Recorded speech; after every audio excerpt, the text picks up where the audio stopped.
सड़क पर परवीन नंगे क्यों दौड़ने लगी थी, क्या वो पागल हो गई थी। वो कभी कालिया में अमिताभ संग इश्क लड़ाते हुए नजर आई तो कभी पर्दे पर रात बाकी बात बाकी कर सबको हसीन ख्वाब दिखाई।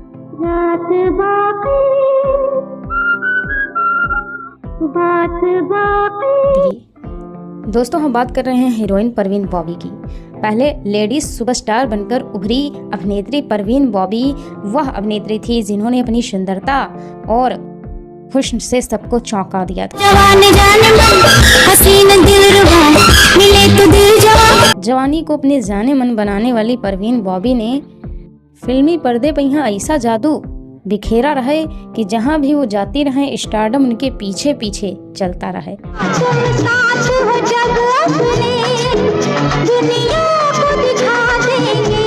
लेकिन पहले एक नज़र में सबको दीवाना बनाने वाली या हसीना की असली जिंदगी बेहद तनहा थी। तो दोस्तों आज के वीडियो में हम परवीन बॉबी की जिंदगी से जुड़े आपको राज बताएं जब से तुमको देखा ही करते कि कैसे परवीन बॉबी एक मानसिक बीमारी में घिर गई। तो बने रहिए हमारे साथ इस वीडियो के अंत तक। दोस्तों सौराष्ट्र के जूनागढ़ में मुस्लिम परिवार में जन्मी परवीन बॉबी ने साल 1973 में रिलीज हुई फिल्म चरित्र से बॉलीवुड में डेब्यू किया था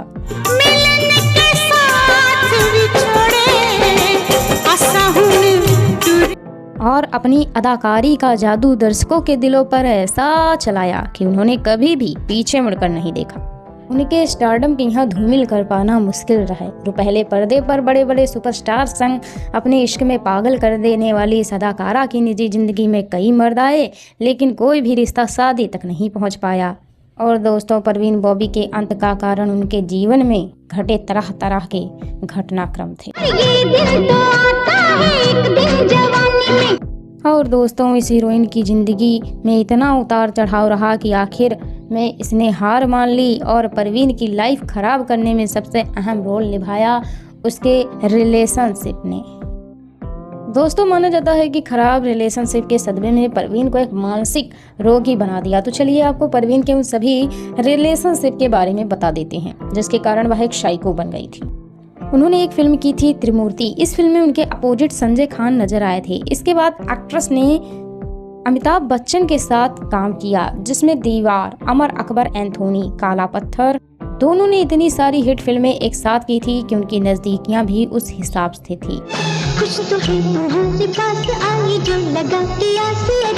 दोनों की नजदीकियों से ही उनके अफेयर की अफवाहें उड़ने लगी थी जो सच नहीं थी।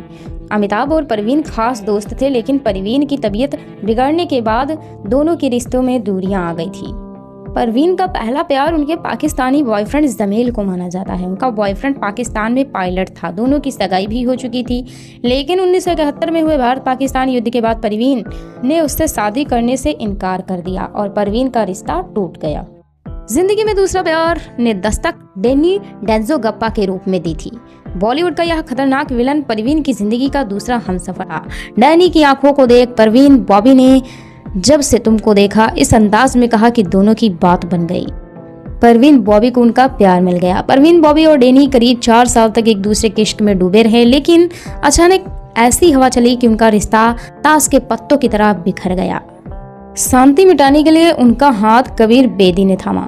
परवीन बॉबी की जिंदगी में कबीर बेदी ऐसा आकर्षण पैदा किया कि अभिनेत्री ने उनके साथ मिलकर करीब 3 साल तक प्यार के तराने गाए। दोनों अक्सर एक दूसरे की बाहों में बाहें डालकर घूमते फिरते नजर आते थे। आलम तो ये था कि दोनों की तस्वीर खूब वायरल हो गई थी। बाकी परवीन को कबीर की बाहों में भी सुकून नहीं मिला जिसकी तलाश में थी। दोनों करीब 3 साल तक रिश्ते में रहे फिर दोनों जुदा हो गए।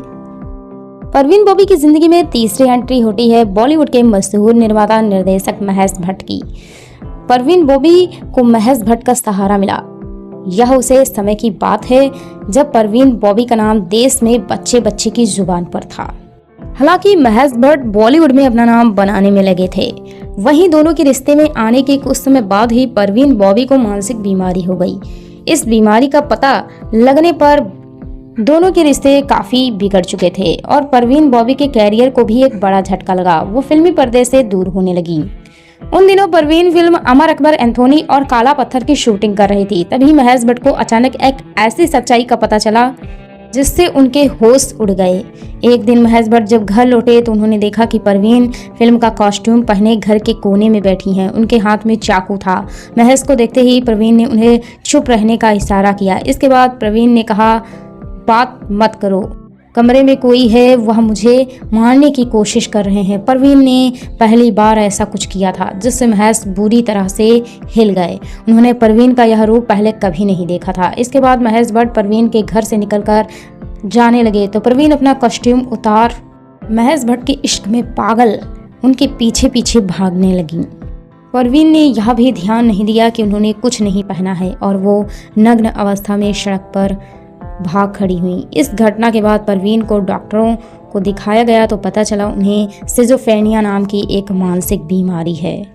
परवीन बॉबी के इश्क में डूबे महेश भट्ट ने अभिनेत्री के जीवन पर 2 फिल्में बनाई थी, जिसमें पहले साल आई थी वो लम्हे थी, वहीं दूसरी थी अर्थ, जिसमें महेश भट्ट ने निर्देशन की दुनिया में कदम रखा था। दोस्तों, अब आपको परवीन के उस बीमारी के बारे में भी बता देते हैं जिसकी वजह से वह अपने जीवन में कभी खुश नहीं रह पाई। दोस्तों, कैरियर की शुरुआत में परवीन बॉबी ने अमिताभ बच्चन के साथ खूब काम किया। अमिताभ बच्चन के साथ परवीन की जोड़ी को दर्शकों ने काफ़ी पसंद किया। दोनों ने साथ में कई हिट फिल्में दी। दोनों के बीच काफ़ी अच्छा रिलेशन था, लेकिन एक वक्त ऐसा भी आया जब परवीन बॉबी ने अमिताभ बच्चन पर उन्हें जान से मारने का आरोप लगा दिया। ये बात उस समय की है जब परवीन बॉबी एक गंभीर मानसिक बीमारी से गुजर रही थी। परवीन बॉबी ने अध्यात्म से जुड़ने के चक्कर में फिल्मों को अलविदा कह दिया था। यह अपनी फिल्म में कैरियर के टॉप पर थी, लेकिन ना जाने क्यों उनका मन फिल्मों से ऊब गया था और उन्होंने इंडस्ट्री को छोड़ने का मन बना लिया था। इसके बाद फिल्म लाइन छोड़कर वो कई सालों के लिए गुमनाम हो गई और एक दिन वो ऐसी हालत में मिली जिसके बारे में कभी सोचा भी नहीं जा सकता। परवीन बॉबी काफ़ी बदल चुकी थी, उनका वजन काफ़ी बढ़ गया था, वो अजीब अजीब हरकतें करने लगी थी। इसी दौरान चेकअप कराया गया तो पता चला कि परवीन बॉबी को पैरानाइड सिजोफ्रेनिया नाम की एक गंभीर मानसिक बीमारी है, जिसमें इंसान वो सब सोचता है, वो देखने लगता है जो सच नहीं होता है। परवीन बॉबी के साथ कुछ ऐसा ही हो रहा था। इसी बीमारी की वजह से परवीन को अमिताभ बच्चन अपने दुश्मन नजर आने लगे थे। परवीन बॉबी ने अमिताभ पर उन्हें जान से मारने का इल्ज़ाम लगाया था। साल 1989 में एक मैगजीन को दिए गए इंटरव्यू में परवीन बॉबी ने कहा था, अमिताभ बच्चन अंतर्राष्ट्रीय गैंगस्टर हैं, वो मेरी ज़िंदगी के पीछे पड़ी हैं, मेरी जान लेना चाहते हैं। उनके गुरु ने मुझे किडनैप कर लिया है और मुझे एक आइलैंड पर रखा गया है। वहाँ अमिताभ बच्चन ने उनके गुरु ने मेरी सर्जरी की और मेरे कान के नीचे एक चिप और ट्रांसमीटर जैसा कुछ लगा दिया है। इतना ही नहीं, परवीन बॉबी ने अमिताभ को लेकर यहाँ तक कह दिया था कि फिल्म की शूटिंग के दौरान अमिताभ बच्चन उन पर झूमर गिराना चाहते थे। उस फिल्म का नाम शान था, जिसके लिए गाने की शूटिंग की जानी थी। इसी दौरान अचानक परवीन चिल्लाने लगी और कहा कि अमिताभ उनके ऊपर झूमर गिराकर उन्हें मारना चाहते हैं। इसमें प्रवीण ने निर्देशक रमेश सिप्पी को भी शामिल बताया था। परवीन बॉबी के इन आरोपों से पूरी फिल्म इंडस्ट्री हिल गई थी। इसके बाद फिल्म की शूटिंग अचानक रोक दी गई और परवीन बॉबी अमिताभ बच्चन को इस कदर अपना दुश्मन समझने लगी थी कि उन्होंने अमिताभ के खिलाफ कोर्ट में केस तक दर्ज कर दिया था। लेकिन कोर्ट ने अमिताभ बच्चन को क्लीन चिट दे दी थी, क्योंकि उसमें परवीन बॉबी मानसिक रूप से बीमार थी। इसके बाद परवीन के साथ जो हुआ उसने सभी को चौंका दिया था। परवीन को सिजोफ्रेनिया था, इस बात से हर कोई वाकिफ है और उनकी बीमारी के किस्से हर किसी ने सुने होंगे, लेकिन ये बात शायद कोई जानता हो कि एक्ट्रेस को यह बीमारी कैसे हुई थी। दरअसल उस वक्त परवीन 17 साल की हुआ करती थी, जब देश में दंगे का माहौल था और शहर में दंगे चल रहे थे। साल 1971 में हुई भारत पाकिस्तान की जंग भले ही 13 दिन चली हो, लेकिन परवीन का उस पर बहुत गहरा असर पड़ा। बहुत से लोग नहीं जानते होंगे कि अहमदाबाद के सेंट जेवियर कॉलेज में वो पढ़ा करती थी। इस पूरी कहानी का जिक्र उन पर लिखी किताब परवीन बॉबी अलाइफ में है, जिसे करिश्मा उपाध्याय ने लिखा है। भारत और पाकिस्तान के बीच जंग भले ही 1971 में हुई थी, लेकिन इसकी जद्दोजहद ने 1962 में ही मजबूती पकड़ ली थी। परवीन का रिश्ता पाकिस्तान इंटरनेशनल अलायंस के पायलट जमील से तय हुआ था। जमील दिखने में बहुत हैंडसम था। ये रिश्ता तय हुआ, लेकिन इस रिश्ते से परवीन बहुत खुश थी। कॉलेज में सर्दियों की छुट्टियां पड़ी थी। छुट्टियों में वो कराची गई, जहां उनकी सगाई भी हो गई। छुट्टियां खत्म होने के बाद एक्ट्रेस ने कॉलेज पे हर किसी को अपनी सगाई की तस्वीर दिखाई। उस लेविश एंगेजमेंट की तस्वीर देखकर क्लासमेट और दोस्तों ने प्रवीण और जमील की तारीफ की, लेकिन इस रिश्ते को नजर लगते देर न लगी। दोस्तों, ये दोनों एक दूसरे को प्यार करने लगे थे। लेकिन 1971 में भारत और पाकिस्तान के बीच जंग के बाद परवीन की मां को यह शादी तोड़नी पड़ी। उन्होंने बेटी को इसकी खबर पोस्ट कार्ड के जरिए बताई। अहमदाबाद के कॉलेज के हॉस्टल में बैठी परवीन ने जब ये पोस्ट कार्ड पढ़ा तो उनका दिल टूट गया। लेकिन बात इतनी सी नहीं है। दरअसल 1969 में जब परवीन की सगाई हुई थी तब गुजरात भी दंगों की चपेट में आया था।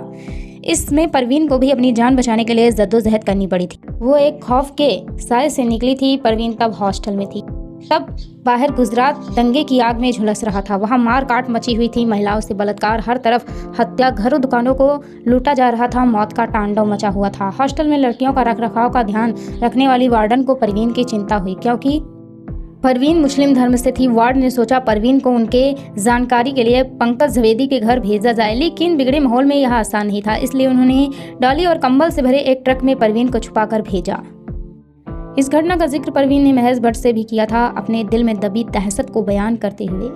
परवीन ने कहा था, तुम नहीं जानते कंबलों के बीच छुपा रहना कैसा होता है। जब हर पल यह डर रहे किसी भी वक्त सारे कंबल उठाकर मुझे बाहर कोई खींच लेगा और मेरे साथ रेप कर देगा। परवीन के दिल में ये दहशत हमेशा कैद रही।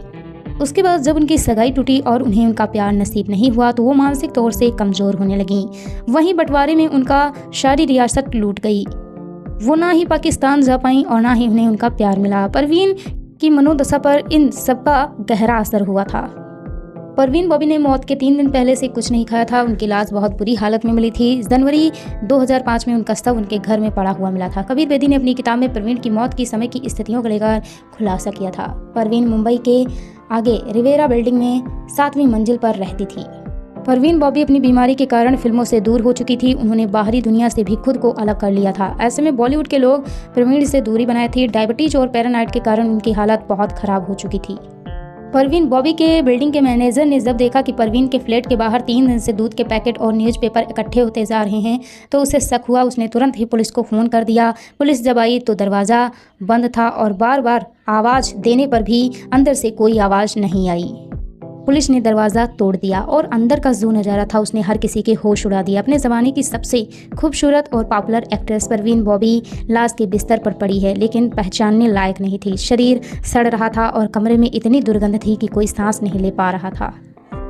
कमरा पूरी तरह से बिखरा हुआ था। बिस्तर के पास एक व्हील चेयर पड़ी थी। परवीन बॉबी की मौत उनकी लाश मिलने के 72 घंटे पहले हो चुकी थी। ना कोई रिश्तेदार, ना ही कोई दोस्त, ना कोई खबर लेने वाला। परवीन बॉबी की मौत की खबर मिलते ही बिल्डिंग के नीचे मीडिया जमा हो गई। ना कोई रिश्तेदार नहीं था जो उनके शरीर को क्लेम कर सके। 50 साल की उम्र में खूबसूरत परवीन बॉबी की सड़ती लाश मिलने की खबर पूरे देश के लिए बेहद शॉकिंग थी। परवीन बॉबी की मौत की खबर मिलते ही बिल्डिंग के नीचे मीडिया जमा हो गई। परवीन बॉबी को पोस्टमार्टम के लिए मुंबई के कूपन हॉस्पिटल में ले जाया गया। रिपोर्ट में उनके शरीर में खाने का एक भी कतरा नहीं मिला। परवीन बॉबी कई दिनों से भूखी थी। उनके शरीर में अल्कोहल मिला था। रिपोर्ट में सामने आया कि उन्होंने 3-4 दिन पहले कुछ नहीं खाया था। भूख से ही उनके शरीर में सभी अंगों ने काम करना बंद कर चुके थे। परवीन के शरीर में सबसे ज़्यादा सड़न उनके पैरों में थी, जिससे पैरों की उंगलियां काली पड़ चुकी थी। गैंग्रीन के कारण उनको हाई शुगर थी, जिसके कारण उनके पैर सड़ चुके थे। परवीन बॉबी शायद चल नहीं पाती थी। यही कारण था कि इनकी बिस्तर के पास एक व्हील चेयर मिली थी। 23 जनवरी 2005 को कूपन हॉस्पिटल में परवीन बॉबी का पोस्टमार्टम हो चुका था, लेकिन कोई रिश्तेदार उनके क्लेम करने वाला नहीं पहुंचा। लाश मिले 2 दिन हो चुके थे, लेकिन कोई भी खबर लेने वाला नहीं था। आखिरकार फिल्म मेकर महेश भट्ट उनको अस्पताल लेने पहुंचे, जो एक समय परवीन के मानसिक स्थिति बिगड़ने के बावजूद उनके लिए अपना घर परिवार छोड़कर आए थे। महेश भट्ट ने ही परवीन के अंतिम संस्कार का बंदोबस्त किया। परवीन के अंतिम समय में महेश भट्ट के अलावा कबीर बेदी और डैनी भी शामिल हुए थे, जो परवीन बॉबी की जिंदगी के 3 अहम किरदार थे जिनसे परवीन बॉबी ने कभी मोहब्बत की थी।